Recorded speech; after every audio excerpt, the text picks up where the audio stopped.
Parents just don't understand. Or do they? Or do they? Hey, everybody. You know what, babe? I was just thinking earlier today, and y'all could chime in too, Joni, Xavier. What are some stories that you remember? We are talking about parenthood, especially since Mother's Day is coming up this weekend. We're gonna have a great time, so I invite you to bring mom on out. Mom, God mom, play mama, sister mama, auntie mama, grandmama, whatever. Come on out this Sunday at 8:30 at Linked Up Church. But what are some things, some stories you remember as a child, and dealing with mama? So you mean good stories or bad? Or Any both? story. All right. So probably my biggest takeaway from I didn't have to grow up with a father. I had a father, but I wasn't raised by a father. So really, all of mine would be specific to my mother. And so I think the biggest thing I remember, my mother was just a giver. And so she would give you the clothes off of her back, if that's what was required to help you get your life together. She just was the biggest giver I've ever known, ever met in my life. And I think I get a lot of that from her. But the other side of that, she was a beast of a disciplinarian. and and so she beat me to no end. And so I mean, she was a tomboy, so she played sports. She was very athletic. She was tough. She had 3 older brothers, so she could fight. She didn't have that fear of raising boys. She just never had that. And so probably the other side of it is when I did something wrong, I knew a beating plus punishment. So it was always both. You didn't get one or the other. And then weeks of punishment where you're just standing in the door, looking out the window, or standing looking out the screen, watching everybody play outside. And she never relented on those punishments. So if it was for 2 weeks, it was 2 weeks. If she said, you talk one more time and I'm adding a week on, she added that week on and did not compromise. You gotta tell the story of when you put your chin on top of her head. Yeah. So then, you gotta tell that story. So of course you get in middle school and you get tall. In my case, I was taller than my mother for the first time. Y'all remember when you finally got taller than your mother? You young men, your men out there, when you finally got taller than your mother, you just thought that y'all had it all going on. Yeah, she told me not to go outside, and I said, "What'd you say?" She said, "Don't go outside." So I put my chin on top of her head, and I said, "What did you say?" And she took her fist, gave me an uppercut as hard as she could, grabbed the broom and said, "Boy, I will kill you. I brought your butt into this world, and I will take you out." And then she ended it with this: "If you walk out that door, don't come back in." Now, was that the time she took you to all your uncles so that they could beat you too? I mean, Mom, all I can just say to her today is, I'm sorry. And I will say, after I gave my life to Christ, I spent the rest of that time trying to make up for what I put her through. I know. And you yes, Mama Jody Francella Gregory loved her some. I was about to say a nickname, but I'm not gonna say your nickname. But she loved her sons, her boys. She especially did, but she loved me too. I want to hear some of your stories. She loved me. My mother, a Korean woman. Both of them were the same size, little people, right? 5'2". I don't know what it is with short people. Y'all got some. That Napoleon situation is real. But my mother, she spoke very broken English all the way up to till the day that she passed away. She'd been here for almost 50 years, but she just had very bad English. But when she would get mad, you all have to understand the Korean culture is very loud, very aggressive, it's nothing like the Chinese culture. Chinese culture. So it's loud. Listen, you keep that to yourself. So my mother did not know. My mother did not know how to cuss, and she never cussed, right? But when I became middle school age, I started cutting up. I did. I started feeling myself a little bit, and I don't even remember what it was that I did. But she got so mad, she was trying to cuss at me. And she said everything backward. So that's when you just laugh. I started laughing so hard, and she smacked me. She smacked me right across my mouth. And then after she smacked me, I couldn't stop laughing though. And so then after a while, my father started laughing, and then she started laughing, and it was over with by then. But yeah, she didn't know how to cuss, so she pretty much checked out after that. But that was one thing that I remember. Another thing, a lot of the Korean that I do know is a result of her going off on me in Korean. So it's not good when you go to Korea or you see Korean family and you try to speak Korean to them, and it's the improper thing to say. So she would always say "iriwa," and I didn't, I just know "iriwa" in Korean means come here. That's all I knew. You just come here. But I didn't know that when you go to Korea, to say "iriwa" to an adult was very disrespectful, because it basically meant get your butt over here. And so I'm saying that to my uncle and my grandparents, my uncles, when my grandmother passed away, and they're looking at me, rolling their eyes, and I'm like, what's wrong? And then finally my cousin was like, you don't say that to adult people. And so I was like, okay. So that's one thing that sticks out to about young Cha Davenport. Love you, Mama. Anyway, but in thinking about Mother's Day, my mom, your mom, I was very close to my husband's mother. She was everything. There are some things that we learned and emulated from our parents, and then there were some things that we didn't, that we learned not to do. Oh, it's 7:00. It's after 7:00. Hey, everybody, welcome. We've been in conversation all this time, so if you just joined us, hey, we missed y'all. We just got through celebrating my honey's 54th birthday this past Sunday. Happy birthday to you. Thank you, and thank you to everyone who wished me a happy birthday, either via social media, prayed for me. I greatly appreciate it. Thank you. And it's great to be 54. And it's great to live that long. And I'm excited to see what the rest of it looks like. So I don't hide it. I'm not ashamed of it. It's a blessing to grow a year older. And I'm thankful for it. Yeah, you was about to say 45. You look better than 35. You look 30. Yeah. You look it. You look good, babe. You look good. That's because the marriage is not wearing on me. I could look older if you were a little different, but I thank God that you're not. Oh, okay. Yeah. Amen. It's called living for Jesus, y'all. Live for Jesus. Just live for Jesus. No, but we were just talking about, thinking about Mother's Day coming up. Some of us, my mom, this is my first Mother's Day without my mother. And my husband's mom, she passed away 15 years ago. And like I was saying, I loved her to life. That was my girl.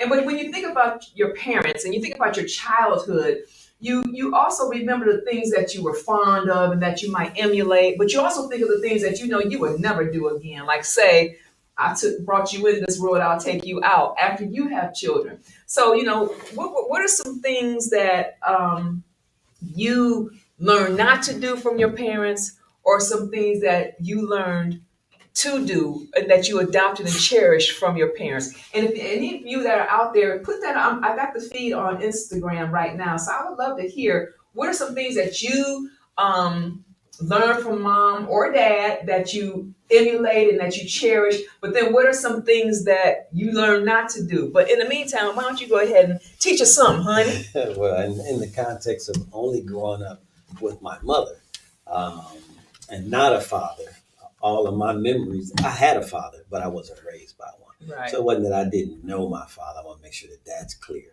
But he wasn't there to raise you. Right. So really, when I think about my mother, there's so many directions I can go in.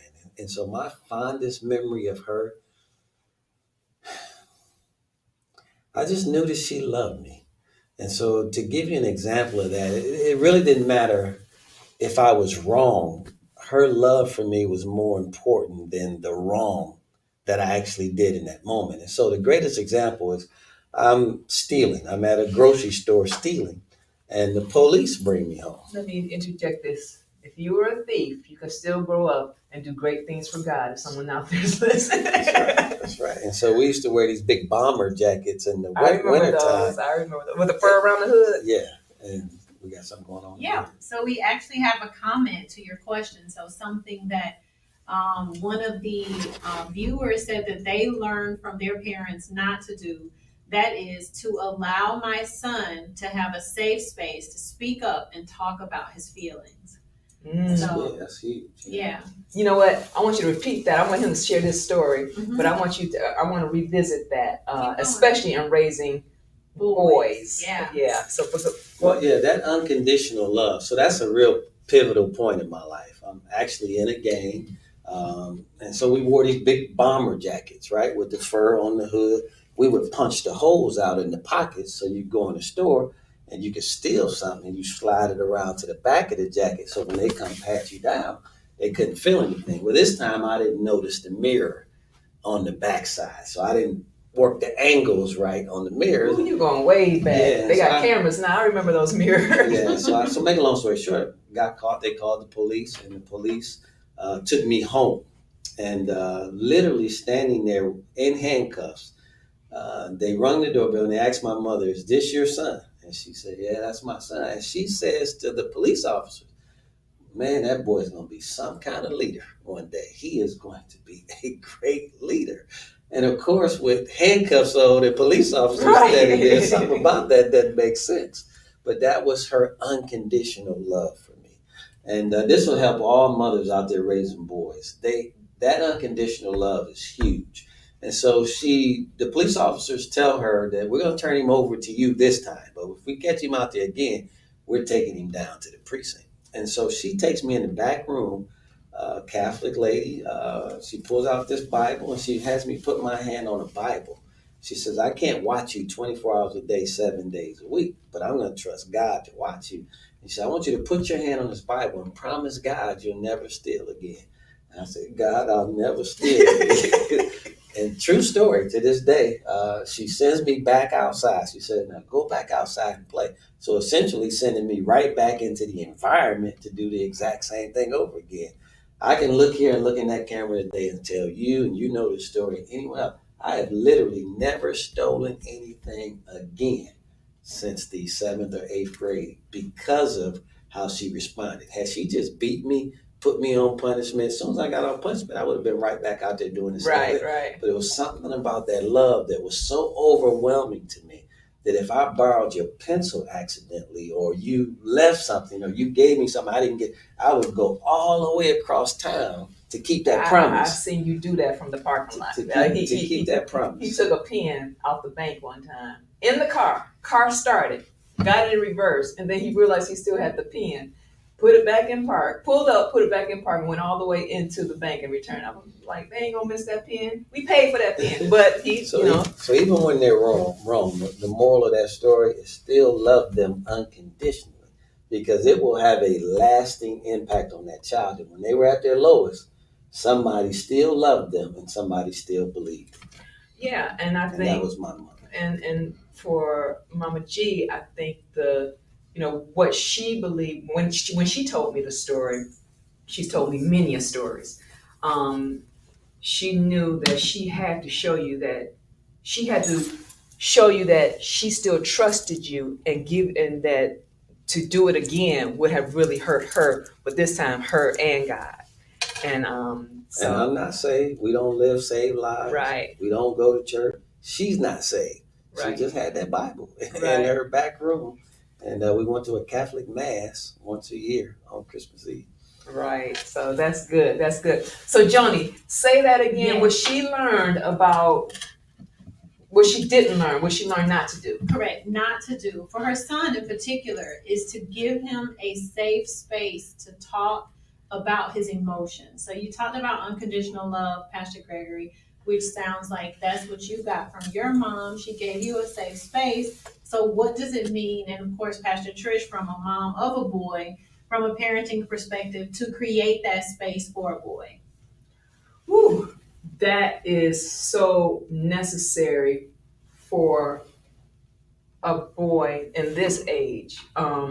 because so much emotion is circulating in this time that we're living in, this season that we're living in, and so much. I don't know what else to call it, but fakeness is out there. With social media, people always present their highlights, and sometimes those highlights are embellished. And so people emotionally get wrapped up in lies. And then in those lies, of course, the enemy creates more lies of how deficient you are.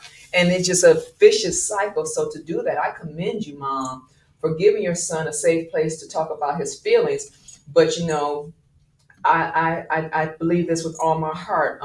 Proverbs talks about it all the time. A woman can teach her son how to be a husband, but only a man can teach him how to be a man. And so there is a time when the man's I mean, it's not a time. It's also necessary that he learns how to process things, not as a woman would process it, but as a man would process it. And sometimes that can be quite different. So talking about your feelings and your emotions is good and it's healthy. But okay, so we've talked about it. Is that to conclude that, where do we land in the process, in the decision making, in the responsibility, in the accountability? And so that's where the father, That's the challenging part. or the male mentor, or whoever. That's the challenging part. Of course, we have a boy and a girl.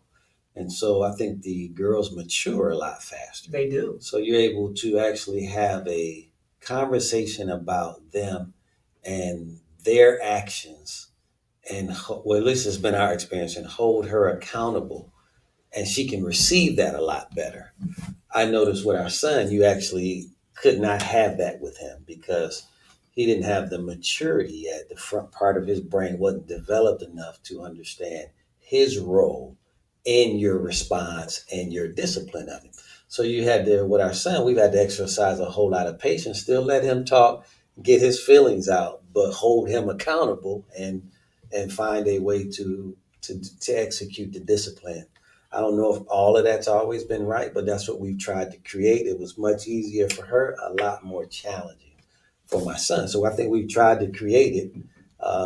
I'm noticing now that he's 19, those conversations are easier now than they were in his younger years growing up. So we've always tried it. It's just each kid is different how they respond.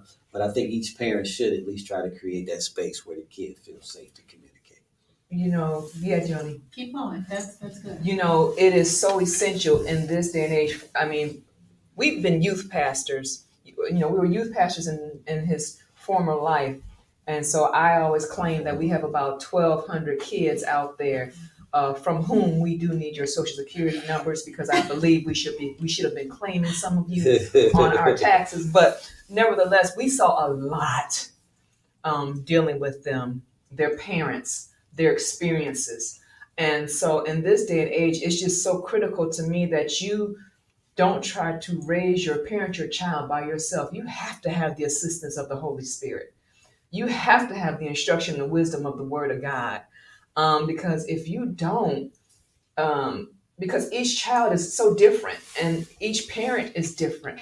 And I believe that God anoints a parent to raise their child, but at the same time, He anoints, but the parent still has to get wisdom in so many areas. So, whether it's a boy or a girl, are they strong-willed or are they compliant?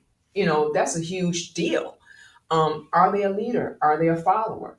Are they, I usually ask parents, is your child an eagle, a lion, or are they, a cheetah? And, a cheetah is just someone who's just a loner. Then you got your lion, who's someone that leads, and not a eagle, but a what's that? A goose, a Canadian goose. And then your goose is the one that follows. And so, because a child could be any of those personalities, a loner, a follower, or a leader. And it doesn't make them any less or more of a person, as much as it helps you identify how to deal with them. Mm-hmm. And so, that's I would say my greatest failure as a parent, I think and again, I want to be transparent because we're imperfect people trying to raise kids the best that we can. And in raising a boy, I think for me, having not been raised by a father, I wanted to give my son everything that I didn't have Right. as a father, not understanding that he was not me, nor did he live my life. Mhm. So what I was trying to do for him was normal to him. He had no comparison. But I think I personalized it if he didn't receive it the way I intended it because I didn't have it growing up. And it made my response a lot bigger than what it needed to be because I wanted him to appreciate what I didn't have. But he had no reference point because he didn't grow up that way. Yeah. And so I can now look back and see a million things I would have did differently in terms of, because this year I've gotten off of social media. I'm still in a 282-day parenting devotion because he is the most important person in my life in this season. And his success is so connected to me that I have to figure me out so that I can better figure him out. That's good. And so what I'm trying to do is learn more about me so that I can better parent him. Right. And that's the journey that I've been on all year long. And probably the greatest thing I've learned from that journey and just being transparent is that he's his own person. Right. And, I was telling you about my study yesterday was each child has their own gifts. And those gifts are different based off of how God wired them. Right. And so when you try to raise a kid to be something that's not in their wiring, you frustrate this kid more than you help this kid. Right. And so for me, this year's just been about pulling back so that I can re-enter the process solely in support of who he is And how he's wired. How he's wired. Right. And how to best help that be the best that it can be. Right. And that's probably the biggest mistake I made is that I understood me. And so I tried to basically the way I process information in life, I tried to deal with him based off of that. Right. And that's so good. Yeah. That's so good. I think we're all guilty of trying to raise our children in a way in which we understood and we process instead of stepping back and really engaging them on how they process and how they engage. So let me finish that thought. So when you don't allow that kid to process and arrive at their own conclusions, you've taught that child to rebel against you. Right. Because you're not giving them the freedom to learn, figure things out on their own because you're so busy figuring it out for them. Right. And telling them what they should do in that situation. Right. That the child will shut down on you. Mm-hmm. Instead of now processing and helping the kid draw their own conclusions and figuring it out. And I think with God's help and us trusting God, realizing God will do a better job with them than even us, they'll probably arrive at better conclusions in this season of their lives because of life is so different from this season of their lives when you were that same age. Right. They'll do a better job of drawing their own conclusions. So that's where I'm at today. And so when I re-enter, as I will in a couple of weeks, full time, I'm coming back a different person, a built up man in terms of raising a young man. You know, what blesses me about that is that, I have read books and everything else and was really trying to get some understanding, gain some ground, and God led you in a different way to get some understanding. What blesses me about your drive and your diligence about this season is that you haven't stopped and you have not allowed our son's age, 19, change or differentiate your efforts in parenting. Because a lot of people, they check out. Once that kid turns 18, they check out. All right, you on your own. I did my part. And you're still learning and evolving in your parenting skills, even as he's 18 and my daughter is 19. we got to work on you and our daughter though. That's a That girl different got her story. daddy wrapped around her finger, and it ain't right. It ain't right. But anyway, And so to all the fathers out there, all the mothers, it's never over until your children win. And that's the approach that I've taken here. She knows I'm not a sore loser, but I promise you I hate losing. Which means I will do whatever it takes and whatever is required and whatever sacrifice is necessary to win. And that's the approach that I've taken this year as it relates to parenting my son. Because although he is a young adult and he's responsible for the choices he makes, I'm still responsible for what I created. And I will not stop until he wins the way we know God intended for him to win. And so I just want to encourage you all, that never ends. And you stay in there, you keep praying, you keep believing God, but don't ever think you can't grow and you can't still evolve as a parent, because you can. I'm learning more. I share with her almost every day. I'm learning more in this season than I've probably ever learned in my life about parenting because it has my undivided attention. right, and that is so true, babe. I would add to that your child's success and or God forbid failure, as long as you're doing what God has assigned you to do, you cannot own their. Let me put it like this. How can I phrase this? A lot of people, especially mothers, will own their child's failures as well as their successes. And the issue about winning is not their title, their income, or where they live, or what they're driving, or what's going on. The point about winning is that they make a decision to live for Christ. And in those decisions to live for Christ, where they come back and say, you were right and I was wrong, is moot. You start seeing spiritual fruit as a result. Oh my gosh, it's already 7:20. Listen, one of the things that one of the moms says is, I taught my son about Jesus at an early age. That's one of the things he shares about me.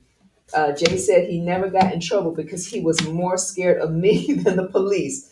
I love and raise Jay as God did me. That's a blessing. And to put God in there, instill the Word of God and Holy Spirit into your children's lives is so essential and is so powerful. And let me encourage parents out there. Scripture says to raise your child up in the way in which he should go, so that when he's older, he will not depart from it. That doesn't mean he won't or she won't test it. They're going to test it. They're going to have what I call their Jacob experience. But it says that they will not depart from it. So there's going to be a root of truth in them that will lure them. And in trusting God, your children to God, He has a way of dealing with your child, believe it or not, better than you do. I've learned that the hard way and the easy way. I've watched God deal with my children, both of them. Based off of who they were. Once I shut my mouth and got out the way, I had to step back and allow God to deal with them. Had a precious conversation today with our son, and he was vulnerable in the minute and in the moment, and he was pretty frustrated. And it was a quick conversation, and I'm not telling him what you should have did, what you didn't do, what you could have did you do this? No, I just asked him, babe, you gotta have a plan, but we believe in you and we love you and we're here to support you. You just let us know if you want to talk more about it or whatever the case may be. And I appreciate that. I believe that I have a healthy relationship with both of my kids. But with him in particular, he is his mother's child. He is the child that will respond first and then think about it. And that's what would get him. And because he would respond first and the response would be all wrong. But you give him a day or two, he'll come to himself and get it right. It's just that by that time he's on 10, and then whoosh. What you got, John? What you got? We have a question from a 13-year-old on live, All right. who wants to know about when he asks his parents for space, they don't give it to him. But yet, when he does ask them for time, then they act as if they don't care. So can you talk about prioritizing your relationships with your children over some of the other demands of life? Can you ask that question one more time, please? Yes. So he wants to know that there are times simply where his parents where he wants space from his parents. But then on the flip side, when he wants to spend time with his parents, they're not necessarily prioritizing his request for time. So how do you prioritize parenting over the other demands of life? 13-year-old, I commend you. That's a very Not a male or wise female, you know. A question. boy. It's a boy. Yeah, young man, that's a very wise question coming from a 13-year-old, and you're just precious. That's a precious question. But Yeah, again, without having your parents' piece to it, I think the best I can tell you is embrace the time that they do give you the space. Still continue to communicate that you need it respectfully, but you also have to respect the decisions and the choices that they make when you don't get it. And on the other side, when you ask them for time, you want to spend time with them, and they're not giving it to you, I think you can respectfully communicate how that's important to you, how much you value that, and how you need that. That's a need for you on both sides, where you need your space away from them, but you also fully enjoy your time with them. And if we all could together work at figuring out how that can work so that you're getting what you need and your needs are met and they're getting their needs met, I think it would help. But I think just your ability to ask that question demonstrates your maturity. So the same way that you ask that question, I think you can have an honest conversation with your parents to help you get what you need out of that relationship. yeah, I agree. And to the parents out there, I asked over 70 kids one time, and well, I mean, it was way more than that. I can't remember how many it was. How many of you wish you could spend more time with your Oh, parents? I remember that. You remember that? Yeah. And over 90% of it. No, that's a youth. That was at the youth. Okay. So it was A lot of kids. 700 kids We there. were shocked at the response. Over 90. Yeah, it was about 700 kids there. I'm talking about 70. It was a lot of kids there, and over 90% of those kids raised their hands Because they wanted to spend more time. because with they their parents. wanted to spend more time with their parents, and they felt like their parents didn't have time for them. So it is so necessary. Somebody is going to influence that child, and somebody is going to have an impact on the decisions that they make. You can't tell them to do something and then not be willing to spend time with them to reinforce the lessons that you've taught them. So you have to prioritize time with your child so that they not only value you based on what you say, but they value you off of the relationship that they have with you, so that when they do, and if they do, when they do, they're going to mess up. They can come back and talk to you, because it's the relationship that allows that kid to come back and have a conversation with you, be it good or bad, not your instruction necessarily. Joni, what you got? Yes, another question. How should our tone be with our children? Is it okay to raise our voice in certain situations, or should we keep our tones low? And another question to that, it has to do with the authority of a parent over a child. So, how do you explain your children why, or do you just say, or Because I said so. why? Because that was my parents. Because I said so. And it was almost disrespectful for me growing up to ask why. Mm-hmm. That's when you got them 4 fingers. Boom. Boom. Boom. So to the first part of that question, let me. I want to make sure I'm Managing accurate. tone, right? Like, Yeah. So biblically, a soft answer turns away wrath. Yep. And so sometimes the best time to not try to communicate is when you're angry, because it's usually the tone is going to be angry. Like, and the reason she's putting her head down is because she can't hear herself when she gets upset. And so to her, it is not loud. But to everyone else in the house, right. she is like on 12, not on 10. She's on 12. And so, but again, as human beings, I think the only way I can respond when I'm angry is wrong. So usually whatever I say and do is not going to be the right response. And so I made those mistakes. I've probably said, well, the tone was inappropriate, I'm sure, and the aggression was inappropriate. Even more sure of that. And so I would just encourage you to get yourself together first, calm down, and have that conversation when you're not angry. And when you can have it in a way that you're communicating to the child the way you want the child to communicate back to you. So if you're going to yell, say things inappropriate, don't be surprised when the kid turns around and yells and says things inappropriately. So that is the best answer. What was the part B to that? And then I'll let you chime in. The part B was a child that wants to know why. Yeah, again, think about why you want to know why. That always helps me in parenting my children. I ask God because I'm trying to understand. So sometimes the kid is not asking why out of disrespect. The child is asking why to understand. The child is seeking to understand.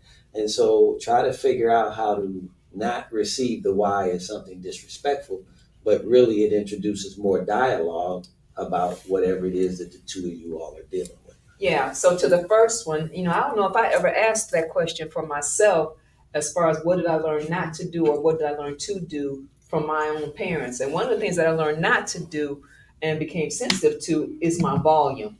It's just Korean household, you just yell. Just like the Italian household, there's a lot of yelling. Puerto Rican household, there's a lot of yelling. It's good to hear you say that, but I know that's therapeutic for you to be able to. So I had to, become sensitive to that. And he's absolutely right. Because even as young children. That sounded so good. Say it again. I'm absolutely. I didn't say absolutely. Because what caught me was when my kids were in elementary school, I think it was. And it wasn't. Play that back and they're going to say, you said absolutely. I did not say absolutely. And so, but when I had yelled at them, just been yelling, just talking, yelling. And they had said something and I couldn't hear them. And I said, "Ha!" real loud. He started walking around the house. Ha! So whenever my kids couldn't hear me, what did they do? Ha! True story. So my kids for almost a year would be like, ha! Ha! I mean, we had an intercom in the house. But if we couldn't hear each other, we wouldn't get up and go to the intercom. We would just start yelling. Ha! And so I knew I had to change. So basically, you have to model better behavior. Yeah, right? But when you're angry, your emotions. Listen, none of us are exempt. Sometimes we fall trapped into our emotions, and I am not going to pretend like it's easy for you to count to 10 when a 14-year-old just says something totally disrespectful. I'm not going to act like that's something easy to do. However, God gave you the capacity to do it. Right.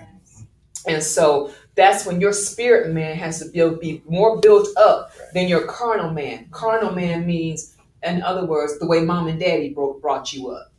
So you have the ability to do it because you want to be the example that child replicates back to you. As far as the why, I was that child. I promise you, I spent 75% of my middle school years on punishment because I kept asking why.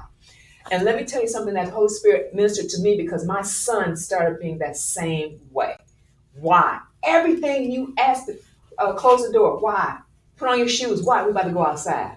And if you said go right, he would go left, right? It's just a strong-willed child. He's that child that's going to be some kind of leader one day. And I had to, one time, and he doesn't do it to me as much. He doesn't do it hardly at all anymore because one time I asked him, I don't even know if I told you this. I asked him, do you want to know why for real? Or do you want to know why because you don't want to do it? And he would answer the question. And if it was a why for real, I would sit down and give him a proverb and a lecture about it. And after a while, he didn't want to hear it no more. And that started teaching him. This is when we were still doing family devotions every morning. And we would do our confessions in the morning. So I would do this on the way to school because we had a nice long ride to school.